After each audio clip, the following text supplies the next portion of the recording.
आदाब नाजरीन, INE today news में आपका खैर मकदम करते हैं। आइए देखते हैं ये तफसीलात। ट्रैफिक ब्रांच के तरफ से चार मीनार के पास ट्रैफिक ऑफिस के सामने आवाम के लिए, सिटीजन्स के लिए गर्मी के महीने में ड्रिंकिंग वाटर और वो भी कूल ड्रिंकिंग वाटर का इनॉग्रेशन हमारे additional CP traffic Anil Kumar साहब ने किया। ये सिलसिला हर साल हमारे ट्रैफिक पुलिस के तरफ से होता है। गर्मियों के वक्त खास करके बाहर से जो लोग आते हैं चार मीनार को देखने, जो हमारे शहर की एक शान है, सारे हिंदुस्तान की शान है चार मीनार।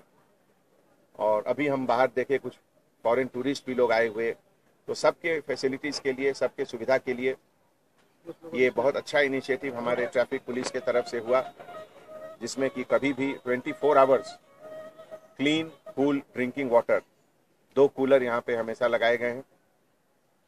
और आज हम लोग इलेक्शन की प्रिपरेशन में हमारे DCP साउथ जोन, अगर आपने हमारे चैनल को सब्सक्राइब नहीं किया है तो आपको यहाँ सब्सक्राइब बटन दिख रहा है, उसे क्लिक करिए और सब्सक्राइब कीजिए और साथ ही साथ बेल आइकॉन को भी क्लिक करिएगा, जिससे कि आपको ताज़ा अपडेट मिलते रहें।